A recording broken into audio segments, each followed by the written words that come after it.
Hola, ¿qué tal? Mi nombre es Denise Moya y soy parte del equipo de Renace Costa Rica, una asociación comprometida con la defensa de nuestros ecosistemas y la participación ciudadana en decisiones ambientales. Hoy quiero compartir con ustedes algunas observaciones importantes sobre el informe presentado por el proyecto TEBU respecto de lo que está ocurriendo en la Vía de los Cipreses en San Rafael de Heredia, también conocido como el Tirol.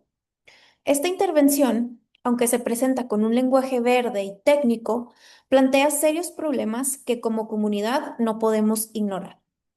Este video nace desde una preocupación profunda por el futuro ambiental y comunitario del país. Como ciudadanas y ciudadanos comprometidos con la defensa del patrimonio natural, creemos necesario revisar con lupa los informes y decisiones que se están tomando.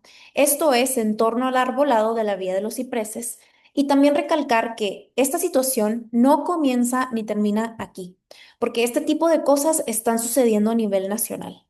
Aquí no buscamos atacar personas ni tampoco instituciones, sino analizar con argumentos por qué ciertas justificaciones técnicas deben ser cuestionadas. Por eso, hoy vamos a analizar con detalle el informe técnico que presentó el proyecto TEBU en conjunto con la Municipalidad de San Rafael de Heredia el día 4 de abril del presente año para mostrar sus debilidades, omisiones y los riesgos que implican para el arbolado urbano que queremos proteger.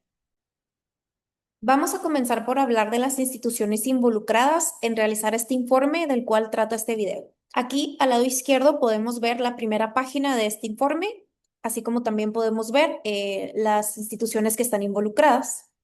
Estas instituciones usan un lenguaje que suena ecológico, porque hablan de resiliencia, renovación verde, adaptación o infraestructura ecológica, pero en la práctica aplican medidas que contradicen esos principios. Este uso estratégico del discurso ambiental sin compromiso real con la conservación se conoce como greenwashing o ecowashing y convierte a las comunidades en víctimas de decisiones maquilladas de verde que justifican talas, desplazamientos o proyectos extractivos en nombre del progreso ambiental. Vamos a hablar de lo que es TEBU. TEBU es un proyecto ejecutado por la Dirección del Cambio Climático del MINAE, con financiamiento del Global Environment Facility y apoyo técnico del Programa de las Naciones Unidas para el Desarrollo, PNUD. La Dirección de Cambio Climático es un órgano técnico del Ministerio de Ambiente y Energía, también conocido como el MINAE, de Costa Rica. La Dirección del Cambio Climático del Ministerio de Ambiente opera como un órgano técnico que, si bien está encargado de articular políticas para enfrentar el cambio climático, ha caído en una peligrosa contradicción. Pretende combatir la crisis ambiental global aplicando recetas uniformes, desconectadas de las realidades ecológicas y sociales del territorio. Este enfoque simplista olvida que los ecosistemas urbanos como la Vía de los Cipreses no son simplemente espacios para plantar árboles nuevos. Son tejidos vivos, sociales y ecológicos construidos por décadas, con árboles maduros que prestan servicios irreemplazables. Al invisibilizar esto, el MINAE termina siendo cómplice de políticas que favorecen al paisajismo artificial, la tala injustificada y la sustitución especulativa de arbolado bajo el discurso de renovación verde. En lugar de proteger, el MINAE, a través de su Dirección de Cambio Climático, está facilitando la destrucción selectiva del patrimonio natural urbano bajo el pretexto de la adaptación. Y eso no es solo un error técnico, es una falta ética y política grave que pone en duda su legitimidad como órgano garante del ambiente costarricense. Tenemos también a el Fondo para el Medio Ambiente Mundial, Global Environment Facility, que es una alianza financiera global que apoya proyectos medioambientales en países en desarrollo. El GEF financia proyectos con estándares técnicos y resultados medibles, lo cual suele traducirse en indicadores cuantificables, número de árboles plantados, áreas intervenidas, en lugar de calidad ecológica o procesos comunitarios. Este tipo de enfoque cuantitativo lo que hace es que invisibiliza impactos negativos como la tala de árboles maduros o la transformación de ecosistemas ya consolidados. El Programa de las Naciones Unidas para el Desarrollo, también conocido como el PNUD, pierde credibilidad en este tipo de proyectos porque actúa más como ejecutor técnico de agendas internacionales que como un aliado real de las comunidades. En el caso de Tebu, respalda intervenciones como la tala de árboles urbanos usando criterios impuestos desde arriba, sin considerar procesos ecológicos locales ni la participación ciudadana. Aunque se presenta como neutral y basado en evidencia, En la práctica, suele trabajar de la mano con gobiernos o consultoras alineadas a intereses específicos, reforzando un enfoque tecnocrático y excluyente. También, su historia incluye casos en Latinoamérica y otras regiones donde ha promovido proyectos verdes que han terminado afectando poblaciones vulnerables, desplazando saberes locales o debilitando procesos democráticos. En lugar de facilitar soluciones adaptadas al territorio, muchas veces legitima decisiones impuestas con un lenguaje técnico que no rinde cuentas a la gente. También tenemos por aquí a la INICEFOR de la UNA y el Programa de Gestión de Bosques. Cierto es, y bien sabido también, que la trayectoria de esta institución ha estado históricamente ligada a proyectos de aprovechamiento maderable y manejo productivo de bosques, más que a enfoques de conservación integral, especialmente en contextos urbanos. Esto significa que los criterios con los que evalúan los árboles suelen priorizar aspectos de riesgo, crecimiento o valor comercial de la madera, dejando de lado dimensiones como el valor ecosistémico, cultural y social del arbolado. Uno de los profesionales responsables de este informe es el ingeniero forestal Isaac Montano de la UNA. Para esto, me parece bastante importante reconocer que la formación en ingeniería forestal en su enfoque histórico y curricular siempre está orientado predominantemente hacia el aprovechamiento maderable de los recursos forestales. Esta perspectiva prioriza la extracción como parte del manejo técnico del bosque, dejando en un segundo plano enfoques de conservación estricta o de preservación ecológica urbana. Como resultado, los criterios aplicados por profesionales de esta rama tienden a favorecer intervenciones como la tala, bajo premisas de riesgo, regeneración o renovación, aún en contextos urbanos donde la función ecológica, paisajística y cultural del arbolado debería prevalecer. Otro de los profesionales responsables por este informe es el ingeniero Gustavo Alvarado Salazar de la empresa Green Forest Solutions, quien se presenta como un arborista certificado. Ahora vamos a hablar de Green Forest Solutions. El enfoque de esta empresa ha sido en servicios silviculturales, poda y extracción y valorización del arbolado urbano, lo cual puede condicionar su lectura del riesgo desde una lógica de intervención extractiva más que de conservación preventiva. En contextos urbanos complejos como el Tirol, se requiere una mirada ecológica integral, no orientada a la remoción sistemática, sino a la compatibilización del arbolado con la vida urbana y con las especies nativas. Antes de entrar en detalles, es importante señalar que este análisis se enfoca en 5 grandes problemas que revelan cómo el proyecto TEBU, la Municipalidad de San Rafael de Heredia y las instituciones internacionales involucradas están tomando decisiones que no responden a las realidades del territorio. Estos puntos son clave para entender por qué la intervención que se propone en la Vía de los Cipreses no es ni justa, ni ecológica, ni necesaria. Se abordará primero el enfoque tecnocrático desconectado del contexto local, luego la débil comprensión de la conservación de los ecosistemas urbanos maduros, seguido por el uso de argumentos simplistas centrados en el origen nativo o no nativo de las especies. Posteriormente se analizarán los vínculos con actores forestales que operan bajo paradigmas productivistas más que ecológicos. Y finalmente se denunciará la ausencia de procesos participativos y de transparencia en la toma de decisiones que afectan directamente un bien común, como lo es la vía arbolada de alto valor ecosistémico y simbólico. El primer punto tiene que ver con este enfoque tecnocrático sin comprensión ecosocial del territorio. En el contexto del proyecto TEBU, el enfoque tecnocrático puede ser problemático porque privilegia las decisiones de expertos e instituciones internacionales como el PNUD o el GEF sobre las voces de las comunidades locales afectadas. Al centrarse en criterios técnicos como eficiencia ambiental o clasificación de especies por su origen nativas versus exóticas, se corre el riesgo de ignorar los saberes locales, los vínculos afectivos con el paisaje urbano y los servicios ecosistémicos que ofrecen árboles consolidados. Esto puede llevar a intervenciones como la tala de árboles bajo justificaciones técnicas sin considerar procesos ecológicos complejos como la sucesión natural o el valor histórico y cultural del arbolado. En resumen, este enfoque tiende a imponer soluciones desde arriba que están desconectadas de las realidades sociales y ecológicas del territorio. Este siguiente punto tiene que ver con la debilidad en la lógica de conservación de ecosistemas urbanos maduros. La aplicación del enfoque verde urbano parece confundir infraestructura ecológica con plantación de árboles nuevos, lo que invisibiliza el papel fundamental del arbolado urbano consolidado como reservorios de biodiversidad, amortiguadores climáticos y espacios de conexión con la naturaleza. Sustituir árboles maduros bajo la lógica de reestructuración verde puede provocar más daño ecológico que beneficio. Argumento reduccionista basado en el origen no nativo. Uno de los argumentos más comunes entre quienes defienden la tala es que los árboles exóticos como el ciprés deben ser reemplazados por especies nativas. Sin embargo, este razonamiento es reduccionista y desconoce múltiples factores ecológicos y sociales. Primero, la sucesión ecológica no es automática ni tampoco es viable en cualquier contexto urbano. Establecer árboles nativos en zonas como el Tirol, expuestas a vientos extremos de hasta 80 kilómetros por hora, requiere décadas y condiciones controladas que no están garantizadas. Segundo, muchos árboles no nativos ya cumplen funciones ecosistémicas clave, como sombra, captura de carbono, filtración de aire, control térmico y refugio para fauna. Estas funciones se perderían si estos árboles se remueven. Finalmente, reducir el valor de un árbol a su origen taxonómico sin considerar su función, su edad, su historia y el vínculo cultural con la comunidad es una visión empobrecida que prioriza una pureza ecológica idealizada por encima de la resiliencia real del paisaje urbano y su tejido social.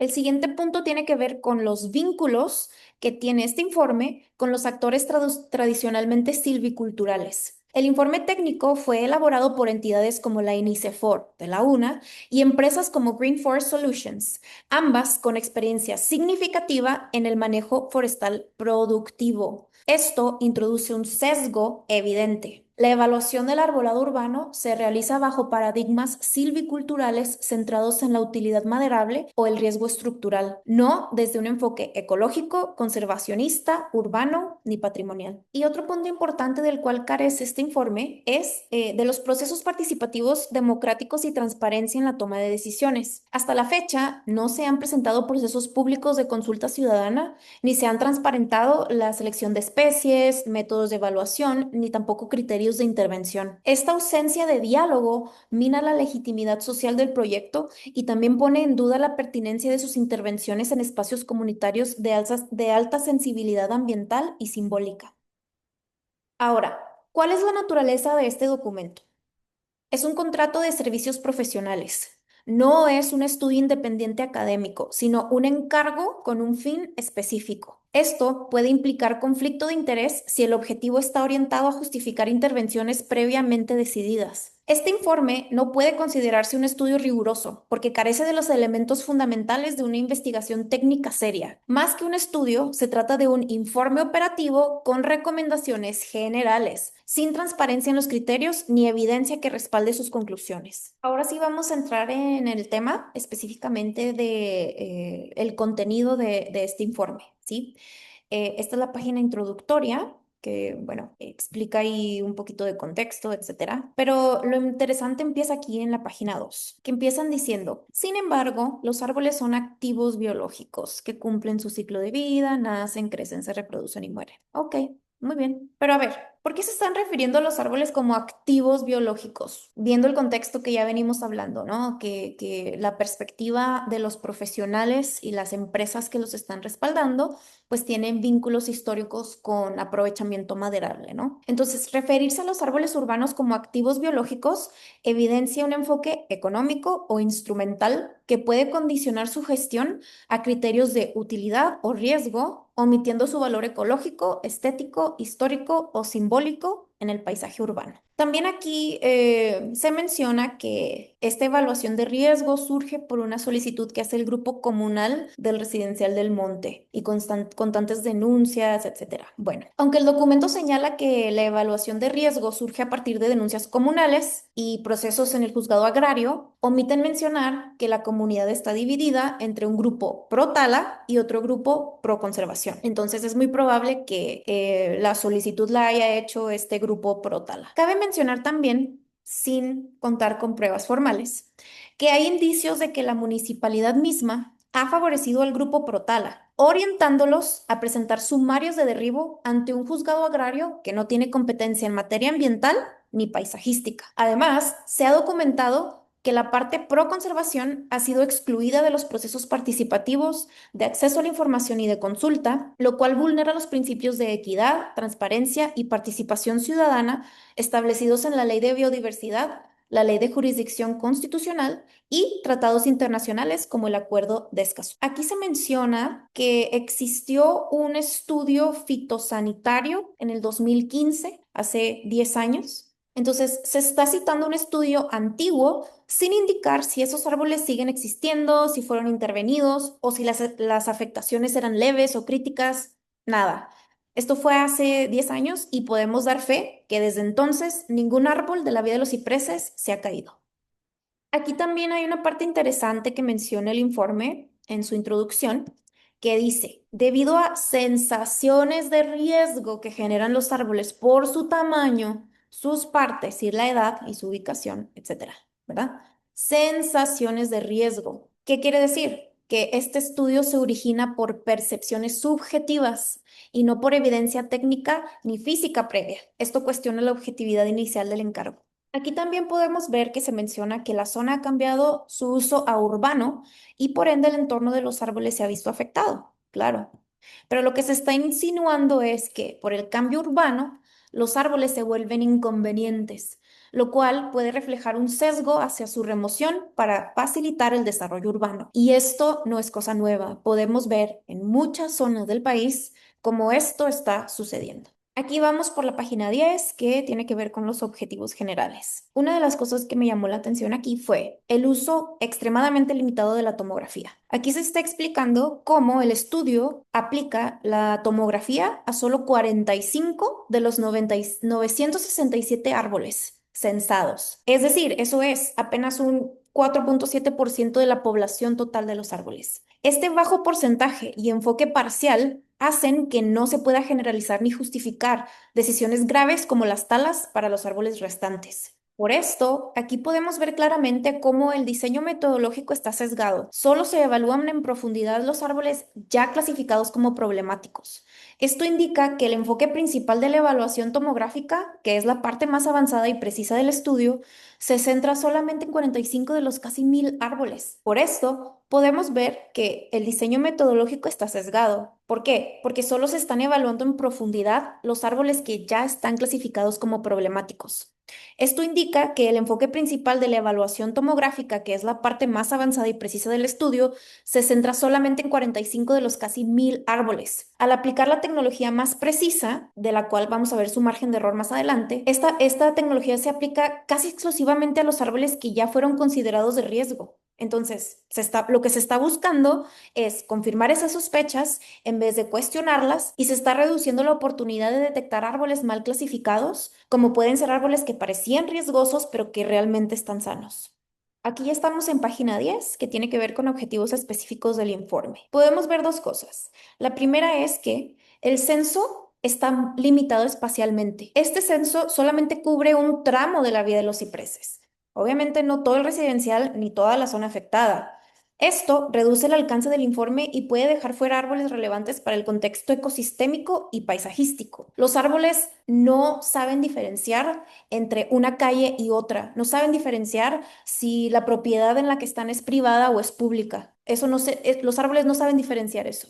Entonces, ¿cómo se delimita un informe como este, dejando afuera el alcance o el impacto regional que tiene este arbolado urbano? Y el segundo punto de este informe, que me parece bastante importante, es que la evaluación visual de esta metodología es la base de todo. La evaluación inicial es visual, por lo tanto, es subjetiva y depende completamente de la experiencia y de la opinión subjetiva del técnico. Esta clasificación es la que luego determina cuáles son los árboles que van a pasar a una evaluación instrumental, lo cual es muy probable que arrastre errores iniciales. Vamos entrando a la parte de la metodología, que son las páginas 12 y 13, ¿sí? Aquí podemos ver que hablan de la descripción del sitio, etcétera. Pero la parte que me pareció alarmante aquí es que el informe clasifica árboles como vivos y muertos, pero no documenta jamás, en ningún momento, los criterios técnicos utilizados para determinar esa condición, lo cual abre dudas sobre la exactitud del censo y la posible inclusión de árboles aún vivos, pero en estado suprimido o en dormancia temporal. También es importante recalcar que sí se utilizó un instrumento, bueno, dos instrumentos. En este caso, para el censo se utilizó el ipsómetro Vertex 5. Este aparato se utiliza para medir altura, distancia, ángulos, objetos, etcétera, pero no sirve para evaluar su salud ni su estado sanitario, ¿sí? Solamente para aclarar. No es un instrumento de diagnóstico sanitario y no puede usarse para afirmar si un árbol está sano o está muerto. Entonces, el informe empieza diciendo que hay tantos árboles muertos, ¿no? Pero en ningún momento aclara cómo es que llegaron a esa conclusión. Ahora, vamos a hablar del tema de valoración de riesgo del arbolado, ¿cierto? La metodología TRAC, TRAQ, es una forma estandarizada de evaluar si un árbol representa un riesgo para personas o estructuras. Es una metodología para ver si un árbol representa un riesgo, ¿cierto? Analiza el estado físico del árbol, las condiciones del lugar y a quién podría afectar en caso de caída. Pero si esto no se aplica obviamente correctamente o solo se aplica a unos pocos árboles, sus resultados no son confiables. Punto número uno, la aplicación del track es limitada. Empecemos por entender que el track es una forma estandarizada de evaluar si un árbol representa un riesgo. No está evaluando ninguna otra cosa, está evaluando el riesgo, por lo cual podemos, de lo que hemos hablado anteriormente, esto está respaldado por empresas ligadas a temas de aprovechamiento maderable y riesgo, pero no tienen un enfoque de conservación. O sea, puede ser que un árbol represente un riesgo, pero lo primero que hablan es de talar. En ningún momento tienen un enfoque conservacionista, como lo es la increíble solución del amarre de copas de árboles, ¿sí? Los árboles se amarran entre sí y el riesgo prácticamente es eliminado. De eso nunca se habla. ¿Por qué? Porque el enfoque no es conservacionista. Sí, es extractivo. Entonces, si solo se aplicó la metodología TRAC a los árboles con defectos visibles, porque esos defectos visibles son subjetivos, pueden ser interpretados de muchas maneras por diferentes técnicos. Yo conozco a un técnico especializado, el señor Don Luis Shake, experto en árboles, que la mayoría de esos defectos visibles o condiciones especiales, según las evaluaciones visuales, son completamente remediables. Entonces, esto confirma el sesgo inicial basado en sensaciones que solo se profundiza en árboles ya considerados problemáticos. No se evalúa todo el arbolado con criterios TRAC, lo cual limita la validez de los resultados para toda la población de árboles. En esta página que les muestro ahora, podemos ver el formulario utilizado para el análisis visual, que es parte de la estandarización internacional para evaluar el riesgo de un árbol. Sin embargo, no se presentan los formularios oficiales exigidos por la ISA, ni siquiera para los 45 árboles evaluados con tomografía. No se están presentando en este informe los formularios. Aunque el estudio presenta algunos registros para los 45 árboles seleccionados, que vamos a ver más adelante, no se incluye evidencia completa y sistemática de la aplicación del protocolo TRAC para el resto del arbolado evaluado. Tampoco se documentan matrices de riesgo ni registros individuales para los demás árboles clasificados como de riesgo. Esto limita la verificación técnica del proceso y afecta la transparencia, trazabilidad y validez del diagnóstico aplicado al conjunto del arbolado urbano. Otro punto a mencionar es que los criterios para esta metodología son totalmente genéricos y no son cuantificados. Se menciona que se consideraron defectos en raíces, fuste y copa, condiciones del sitio, pero no se especifica cómo se valoraron estos criterios y sin valores numéricos o categorizaciones claras por árbol, el análisis se vuelve subjetivo y poco replicable.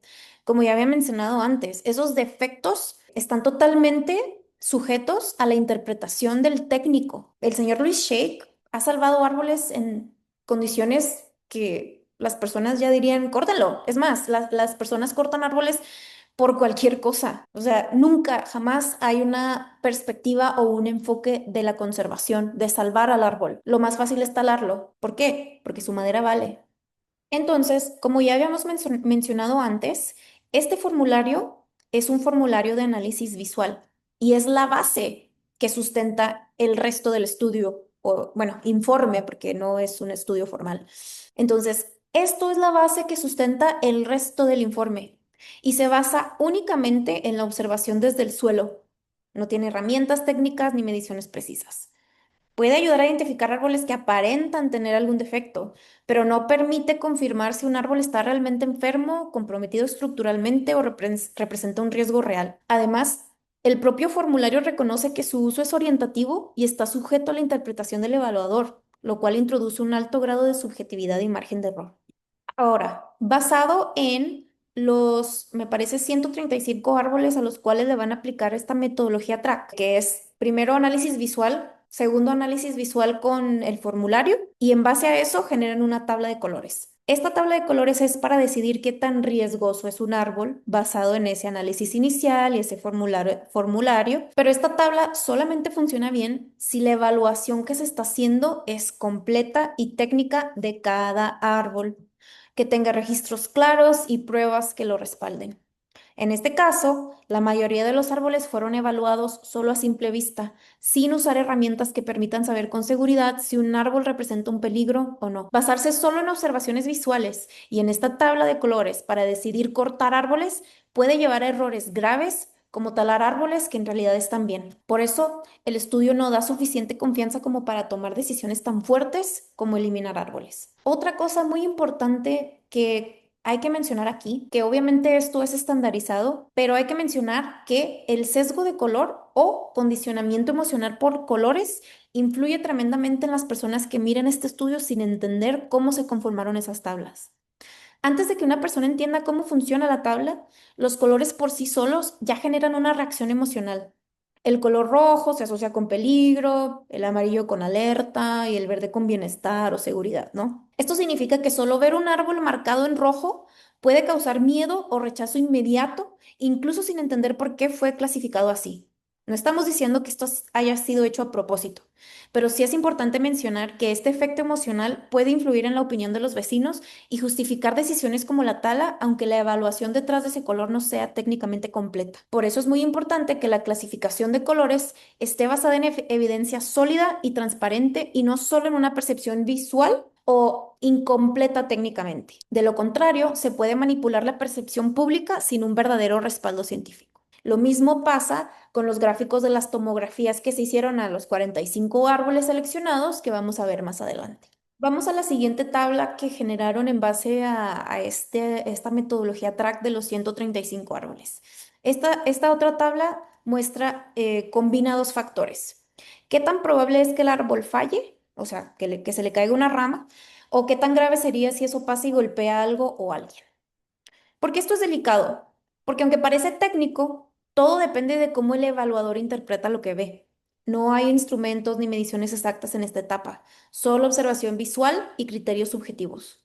Si alguien marca un árbol como inminente, sin pruebas claras, la tabla automáticamente lo pone en zonas de mucho riesgo, rojo o naranja. Esto puede influir en la decisión de cortarlo, aunque no haya un verdadero peligro. Sin evidencias objetivas o instrumentales que respalden estos juicios, esta matriz puede llevar a decisiones erróneas o exageradas sobre árboles que tal vez no representan un riesgo real. Seguimos con la página 20. Aunque la matriz de evaluación de consecuencias lo que busca es medir qué tan grave sería un accidente si un árbol falla, por ejemplo, caer sobre una persona o una propiedad, el propio documento aclara que la metodología no debe usarse para justificar la tala. Su fin real es conservar el árbol y minimizar el riesgo, no eliminar el árbol. Sin embargo, al cruzar términos subjetivos como significante, severo, con juicios visuales y sin evidencia técnica sólida, se corre el riesgo de usar esta tabla como justificación para eliminar árboles sin aplicar realmente el principio de conservación. También, aunque se menciona una fase avanzada con instrumentos, esto solo se aplicó a 45 árboles, lo cual no es suficiente para validar decisiones drásticas sobre toda la población arbórea. En la práctica, se están tomando decisiones críticas basadas en análisis previos débiles o técnicamente incompletos. Vamos por la página 21. Aunque suene muy científico decir que se hizo una tomografía de los árboles, en realidad los resultados dependen mucho de quién la hace y cómo la interpreta. El instrumento Picus 3, que es un tomógrafo, solo analiza una parte muy específica del árbol por donde se coloca el sensor y los colores del gráfico no muestran automáticamente si el árbol está dañado o no. Por ejemplo, un canal natural de la madera o una herida superficial puede aparecer como un daño grave en el gráfico, aunque no lo sea. Por eso, el conocimiento, experiencia y criterio de la persona que interpreta los resultados es clave pero también es subjetivo. Además, la prueba solo analiza una parte muy puntual del árbol, elegida por el técnico según lo que se ve por fuera. Eso quiere decir que si no se analiza el lugar correcto o si no hay síntomas visibles, se podría malinterpretar como más grave de lo que realmente es. En resumen, ni el gráfico ni el aparato deciden por sí solos. Todo se basa en la interpretación humana, lo cual abre un amplio margen de error y subjetividad, sobre todo si se usa esta prueba para justificar talas. Pasamos a la página de resultados, que es de la página 22 a la 30 del informe. El informe reportó un total de 967 árboles censados en el área de evaluación, pero no se explica cómo se determinó que algunos estaban muertos. No se detalla qué criterios técnicos se aplicaron, lo cual denota una falta de justificación y abre la puerta a errores importantes, ya que cualquier árbol pudo haber sido mal clasificado como muerto, afectando todo el censo desde el inicio. A esto le vamos a sumar que, como hemos dicho anteriormente, solo 45 árboles fueron evaluados con tomografía y esos fueron seleccionados por su cercanía a las zonas de paso o señales externas visibles, lo que introduce un sesgo. Y repito, la tomografía solo ofrece información del punto donde se aplica y su interpretación depende en gran parte de la experiencia y criterio del técnico. La base del estudio es débil porque parte de supuestos no verificados excluye sin justificación técnica a casi la mitad de los árboles censados y se apoya en herramientas visuales y subjetivas para tomar decisiones que podrían ser irreversibles. El estudio justifica la selección de los árboles a los cuales se les iba a realizar la tomografía por mediante una evaluación visual previa, que identificó a 135 árboles con posibles condiciones de riesgo, pero la baja cantidad de tomografías aplicadas genera dudas sobre la representatividad estadística y técnica del muestreo. A pesar de que el informe presenta una evaluación de riesgo TRAC para únicamente 135 árboles, los resultados de esta muestra fueron proyectados como representativos de toda la masa arbolada. Esta generalización es problemática, pues deja sin análisis técnico detallado a 832 árboles, de los cuales se excluyeron completamente más de 400 sin ninguna valoración de riesgo. O sea, se asumió que estaban muertos. Esto cuestiona la validez técnica de extrapolar condiciones de riesgo a la totalidad del arbolado y podría conllevar decisiones injustificadas o desproporcionadas sobre intervenciones como podas, talas, especialmente cuando se parte de un instrumento diagnóstico no concluyente sobre la vitalidad o estado fisiológico del árbol, como lo es el TRAC. El informe se basa casi por completo en la metodología TRAC. A partir de esta muestra se clasifica el riesgo del arbolado sin aplicar otras pruebas complementarias como análisis instrumentales, biológicos o de vitalidad. Sin embargo, este propio informe advierte que el TRAC no sirve para diagnosticar si un árbol está muerto, lo que pone en duda la solidez técnica del estudio, especialmente considerando que las decisiones podrían implicar tala de árboles. Esto es un estudio para evaluar riesgos, no salud del árbol. Aquí podemos ver lo que hablábamos anteriormente del sesgo psicológico que generan estos colores. Ahora que ya podemos entender cómo fue que se valoraron o que se generaron estas selecciones de los árboles, que realmente fueron solamente con análisis visuales, formularios estandarizados y opiniones subjetivas que dependen completamente de la experiencia y del enfoque del técnico que está haciendo esta evaluación visual. Pero aquí podemos ver lo que generan estas tablas, ¿sí? Inmediatamente tenemos una reacción química al ver estas cosas. El análisis de las páginas 43 y 44 evidencia las claras limitaciones de las cuales hemos estado hablando, de la metodología, que son muy significativas porque comprometen la validez del estudio. Aunque se invoca una evaluación avanzada instrumental como fase 3 del protocolo, el propio informe reconoce que la aplicación del tomógrafo fue parcial y fue condicionada también por obstáculos técnicos como la forma del tronco, las cavidades o la imposibilidad de acoplar el equipo, lo que derivó en la sustitución de algunos árboles y la exclusión de otros. En esta tabla se enlistan 40 árboles bajo riesgo, 20 amarillos y 20 rojos seleccionados sin detallar los criterios precisos para su priorización, mientras se omite cualquier tipo de verificación independiente sobre los resultados. También se señala que factores como grietas, irregularidades del tronco o desconocimiento del operador puede generar lecturas erróneas. Lejos de representar una conclusión técnica sólida, estas páginas revelan que la supuesta rigurosidad instrumental del estudio es más bien tentativa y limitada. y en ningún momento se formula una recomendación explícita de la tala. En consecuencia, cualquier acción basada en este diagnóstico carece de sustento técnico robusto y evidencia científica replicable. Si bien los árboles enlistados en la categoría roja presentan indicios de cavidades internas, exudados, acanaladuras y diferencias en la densidad de la madera, estos hallazgos no pueden tomarse como diagnóstico concluyente ni justifican automáticamente la tala. El propio informe aclara que el uso del tomógrafo depende del adecuado acoplamiento del equipo y que las lecturas pueden verse afectadas por la morfología del árbol, los sensores, la ubicación de los ejes y, por supuesto, de la opinión subjetiva del técnico. En los ejemplos presentados no se menciona que el árbol esté muerto, sino que podría estar en una etapa de decaimiento o mostrar alta probabilidad de falla estructural, lo que requiere seguimiento técnico, pero no equivale automáticamente a una decisión irreversible como la eliminación del árbol. En otras palabras, el estudio no ofrece una evaluación de riesgo como base cuantitativa ni recomienda la tala como única medida, sino que sugiere la necesidad de valoración complementaria e interpretación cuidadosa de los resultados. Otra cosa que nos llamó bastante la atención a todos fue esta imagen que se presenta en el informe. Se presenta la imagen de un ciprés caído como evidencia del riesgo que representa esta especie, pero se omite información crucial que la comunidad conoce. Ese árbol cayó tras el debilitamiento de sus raíces causado por una intervención previa en el sistema de tuberías que pasa justo por ahí. Este uso selectivo de la evidencia descontextualiza el evento y manipula su interpretación. Además, este árbol no está dentro de la vía de los cipreses, está fuera incluso del residencial. Además, el estudio no incluye al menos 15 árboles nativos que se han documentado como caídos en años recientes dentro del residencial, lo cual evidencia un sesgo en la selección de datos que favorece la narrativa de que solo los árboles exóticos representan riesgo.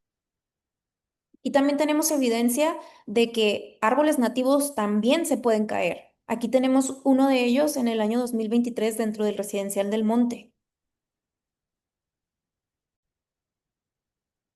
Por aquí tenemos otro ejemplo, que es un árbol bastante grande.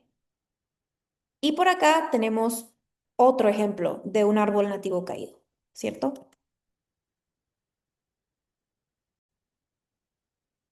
Es fundamental recordar que todo árbol nativo o exótico tiene un riesgo potencial de fallar, especialmente en un país como Costa Rica, donde las condiciones climáticas como la lluvia intensa, suelos saturados, vientos fuertes y sismos hacen que el riesgo estructural sea una constante del paisaje.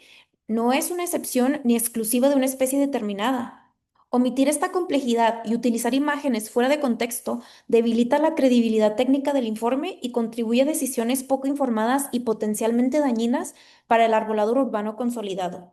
Estamos acercando al final del documento. Aquí podemos ver en la página donde hay conclusiones y también las recomendaciones. ¿Sí? Entonces, vamos a ver en qué concluye este informe. Un punto importante es que hay inconsistencias entre los diagnósticos y las acciones sugeridas.